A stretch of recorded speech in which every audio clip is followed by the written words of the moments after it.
Hello guys, welcome to hello शिक्षा।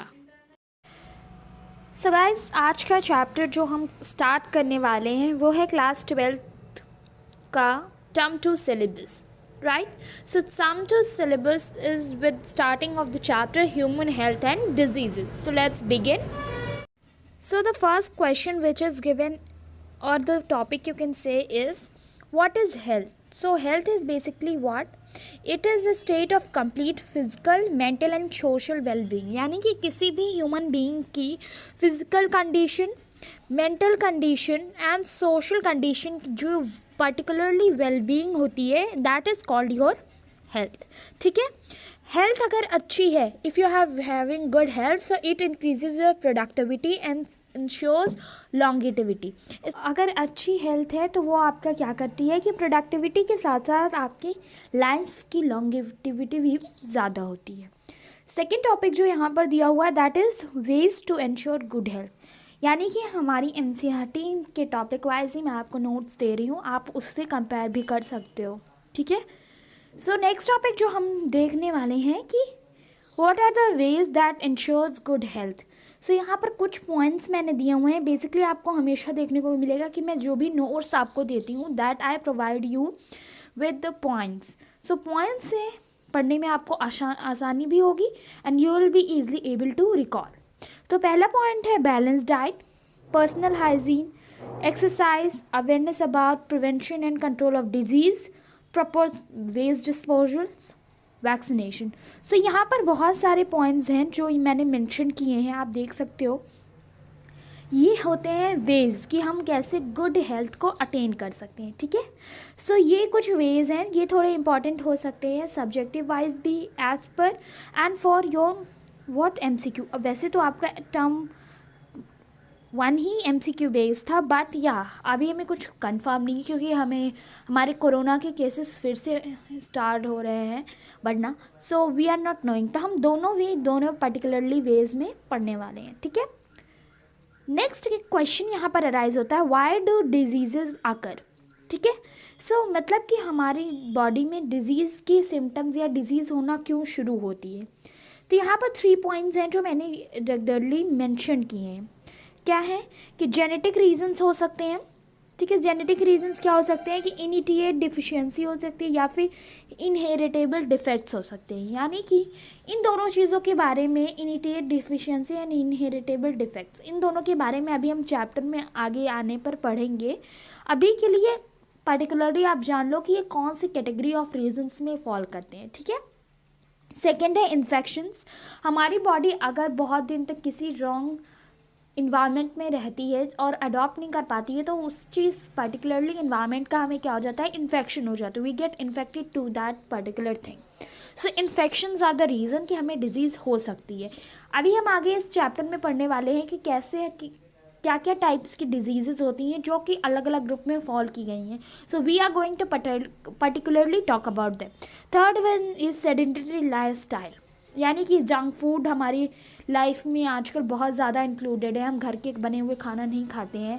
Specially the youngsters, they don't like food cooked bye there mom at home because it is just plain food. But हमारी body के लिए बहुत ही ज़्यादा perfect होता है. हमारी बॉडी में आजकल जंक फूड कंजम्पशन ज़्यादा हो गया है.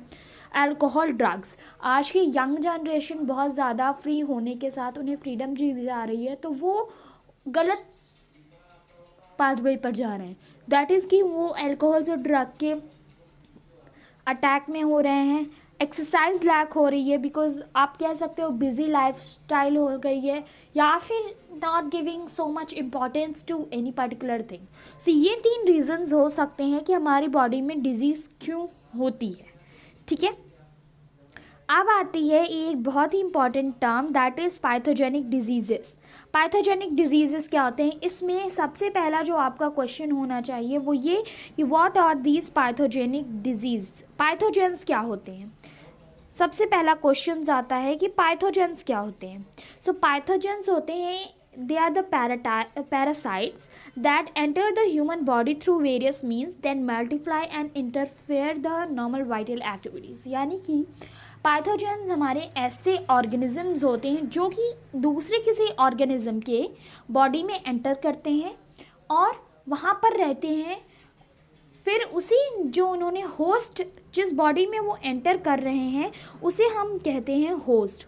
ठीक है, होस्ट बॉडी में जब वो एंटर कर रहे हैं तो होस्ट बॉडी में वो मल्टीप्लाई करते हैं, होस्ट बॉडी की सेल्स में मल्टीप्लाई करते हैं, और जब वो मल्टीप्लाई करके अपना नंबर इंक्रीज़ कर लेते हैं तो वो हमारी बॉडी में नॉर्मल एक्टिविटीज़ को अफेक्ट करने लगते हैं। जो भी हमारे पैरासाइट्स होते हैं या ये पाइथोजेंस होते हैं, ये क्या करते हैं कि अपनी नीड को पहले फुलफ़िल करते हैं एंड देन हमारी बॉडी में ये डिफेक्ट भी कॉज करते हैं। एक हमने रिलेशन पहले पढ़ा है, सिम्बायोसिक रिलेशनशिप, जिसमें कि दो ऑर्गेनिजम्स होते हैं, दे आर इंटरडिपेंडेंट। बट यहाँ पर पाइथोजेंस के केस में इंटरडिपेंडेंस नहीं होता है। पाइथोजेंस जस्ट लुक आफ्टर और they look up for a host, अपने रहने का और खाने पीने एंड मल्टीप्लाई करने के लिए वो एक जगह ढूंढते हैं। दैट्स ऑल फॉर दियर सेक। उन्हें कोई फ़र्क नहीं पड़ता है कि जिस भी ऑर्गेनिज्म में वो रह रहे हैं वो उन्हें इफ़ेक्ट कर रहे हैं बुरी तरीके से या नहीं, दे आर नॉट रिस्पॉन्सिबल। अब यहाँ से हमारा सबसे इम्पॉर्टेंट चीज़ शुरू हो रहा है, दैट इज़ बैक्टीरियल डिजीज़। पाइथोजेंस यानी कि ऐसे ऑर्गेनिज्म जो कि हमारी बॉडी में अफेक्टेड करते हैं। सो इन्हीं पाइथोजेंस की कैटेगरी में पहला पॉइंट आता है बैक्टीरियल डिजीज़ का, यानी कि ऐसी डिजीज़ जो कि बैक्टीरियाज के वजह से कॉज हुई हैं। सो बैक्टीरियल डिजीज़ में सबसे पहली है हमारी typhoid and second one is pneumonia. So आज हम दो बैक्टीरियल डिजीज़ की बात करेंगे, टाइफॉइड एंड निमोनिया। ठीक है, टाइफॉइड का में आप देख सकते हो मैंने कुछ पॉइंट्स दिए हुए हैं, I have given you 5 points, और मैंने आपकी बुक में जितना भी दिया हुआ है पैराग्राफ में वो मैंने सारा यहाँ पर क्या कर दिया है, पॉइंट में दे दिया है। आप देख सकते हो कि पैराग्राफ में देखने में वही चीज़ कितनी एक्सपेंडेड लग रही है और यहाँ पर वही चीज़ मैंने कितनी शॉर्ट में करके आपको बता दी है, राइट। सो अब हम एक एक पॉइंट देखते जाएंगे and then we will be coming to these things. Now let's see, यहाँ पर है पहला पाइथोजन। पाइथोजन क्या होता है कि पाइथोजन यानी कि ऑर्गेनिज्म जो टाइफाइड कॉज करते हैं। सो सैल्मोनेला टाइफे जो होता है वो टाइफाइड का कॉज करता है। स्प्रेड किससे होता है? स्प्रेडिंग मीन्स क्या है? टाइफाइड का कंटेमिनेटेड फूड एंड वाटर, यानी कि हमारा फूड एंड वाटर अगर कभी कंटेमिनेट हो जाता है इस पाइथोजन से, सैल्मोनेला टाइफाइड से, तो क्या होता है कि हमारी बॉडी में टाइफाइड हो जाता है। ठीक है, साइट ऑफ इन्फेक्शन यानी कि हमारी बॉडी में किस जगह ये इफेक्ट करती है। हम फूड खाते हैं, पानी पीते हैं तो वो हमारे स्टमक तक जाता है, बट स्टमक तक पहुंचने में वो बहुत सारे हमारी बॉडी में पाथवे को क्रॉस करता है। तो क्या होता है कि ये जो पाइथोजन होता है वो स्मॉल इंटेस्टाइन को हमारी बॉडी में इफेक्ट करता है और किसी ऑर्गन्स को इफेक्ट नहीं करता है। Coming to and talking about symptom, तो high fever, stomach pain, headache, loss of appetite, conception, intestinal fermentations, ये सारे क्या होता है कि हमारे बहुत सारे ह्यूमन बीइंग्स होते हैं जिनमें कुछ सिम्टम्स दिखते हैं, कुछ नहीं दिखते हैं। वहीं दूसरे इंसान में जो ह्यूमन ए को सिम्टम दिखाए, हो सकता है वो ह्यूमन बी को ना दिखे। सो इस वजह से हमारे साइंटिस्ट ने क्या किया कि कुछ सिम्टम्स को कॉमन कर लिया। कॉमन इन द सेंस कि ऐसे सिम्टम्स कि जो हमारे इन दोनों ऑर्गेनिज्म में विजिबल थे, तो उन्हें इन्होंने क्या कर लिया, एज अ कॉमन सिम्टम कर लिया। तो फॉर टाइफॉइड हमारा high fever, stomach pain, headache, भूख ना लगना यानी लॉस ऑफ एपिटाइट, इंटेस्टाइनल परफॉर्मेशंस, ये क्या होते हैं, ये सारी चीज़ें कॉमन सिम्टम्स में आती हैं। कन्फर्मेटरी टेस्ट यानी कि अगर आपको कन्फर्मेशन करना है कि आपको टाइफॉइड हुआ है या नहीं, तो फॉर दैट सेक आप यूज़ करते हो Widal test. Widal test is a confirmatory test for what? For typhoid. यानी कि टाइफॉइड आपको कंफर्म करना है कि टाइफॉइड उस पर्टिकुलर ह्यूमन बीइंग को हुआ है या नहीं, तो आप क्या करोगे, वाइडल टेस्ट उसका कंडक्ट करवाओगे। अभी मैं आपको नहीं बता रही हूँ डिटेल में कि वाइडल टेस्ट क्या होता है। अगर आपको जानना है तो आप मुझे कमेंट करके बताइए, मैं एक पूरा सेपरेट वीडियो बताऊंगी जिसमें आपको डिफ़ाइन किया होगा कि वाइडल टेस्ट क्या होता है, उसको कैसे कंडक्ट करवाया जाता है, and how it reveals the symptoms of typhoid. Now coming to next and last topic of today that is pneumonia. Pneumonia का पाइथोजन क्या होता है? They have 2 types of pathogen, 2 तरीके के पाइथोजन्स होते हैं जिनसे हमारा क्या होता है, निमोनिया कॉज हो सकता है। पहला होता है स्टेरिप्टोकोकस निमोनिया और दूसरा हेमोफिलस इन्फ्लुएंजाe ना, यानी कि ये निमोनिया बैक्टीरिया है और ये एक इन्फ्लुएंजा कैटेगरी का बैक्टीरिया है जो कि क्या करता है, हमारा निमोनिया कॉज करता है। ये बहुत इंपॉर्टेंट चीज़ है गाइस कि आपको पैथोजेंस के नेम साथ में symptoms and site of infection याद होने चाहिए। अगर किसी भी डिजीज़ का कंफर्मेटरी टेस्ट मेंशन हुआ है आपकी बुक में, so you should know that too. Okay, so pathogens क्या है? Streptococcus pneumonia and haemophilus influenzae. Coming to spread through, यानी कि ये कैसे स्प्रेड होता है। सो स्प्रेडिंग मीन्स यहाँ पर जो इसका दिया हुआ है दैट इज़ ड्रॉपलेट और aerosol release from infected person sharing glasses utensils. यानी कि निमोनिया का जैसे अगर कोई पर्सन है वो खांस रहा है, छींक रहा है, तो हमारे मुंह से हमारे जो सलाइवा होता है उसमें बैक्टीरियाज होते हैं और वो हमारे इन्वायरमेंट में रिलीज़ हो जाते हैं। तो जो भी पर्सन था ये इसने काफ किया या स्नीज़ किया तो इसने क्या किया कि ये छोटे छोटे ड्रॉपलेट को इन्वायरमेंट में छोड़ दिया। ये है हमारा अफेक्टेड पर्सन, ठीक है, अफेक्टेड पर्सन है।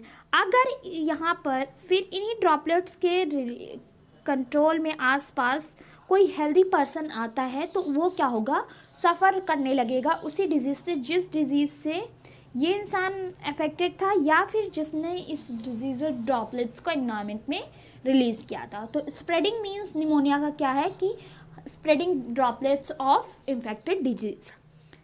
Site of infection, okay, so site of infection बहुत इंपॉर्टेंट है। साइट ऑफ इन्फेक्शन है एल्वुलाई। अब let me recall you quickly कि एल्वुलाइज क्या होते हैं। सबको आई थिंक पता है, 12th में हम लोग हैं and we are learn knowing. So alveoli क्या होते हैं? They are the most smallest particles और you can say part of respiratory tract, जो कि हमारे क्या होते हैं, लंग्स के अंदर प्रेजेंट होते हैं। सबसे स्मॉलेस्ट पार्ट होता है लंग का, जहाँ पर हमारा गैसेस एक्सचेंज होता है। यहाँ पर एक्चुअली में हमारी बॉडी में गैसेस एक्सचेंज होता है। ये कुछ ऐसे बलून लाइक स्ट्रक्चर्स होते हैं और बहुत ही थिन मेम्ब्रेन होती है, यहाँ से हमारा गैसेस एक्सचेंज होता है। नाउ आई थिंक कि सबको याद आ गया होगा कि मैं किस स्ट्रक्चर की बात कर रही हूँ हमारी बॉडी में। सो यहाँ पर क्या होता है कि एल्वुलाई में हमारा एक फ्लूइड जमा होने लगता है।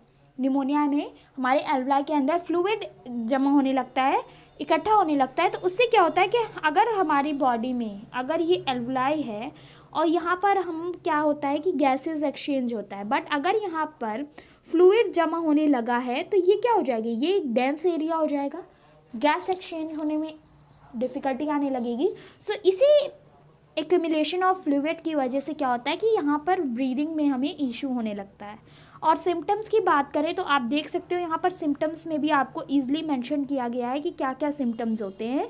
फीवर होने लगता है, चिलनेस होने लगती है ह्यूमन बीइंग को, यानी कि उसे ठंडी लगने लगती है, कफ होता है, हेडेक होता है, lips and nail become grey in severe condition. यानी कि अगर किसी ह्यूमन को सीवियर कंडीशन का, सीवियर स्टेज का निमोनिया हो गया है तो उसके नील्स एंड लिप्स क्या होते हैं, ग्रे या फिर डार्क ब्लू कलर के होने लगते हैं, जिससे हम ये कह सकते हैं that person is in serious condition.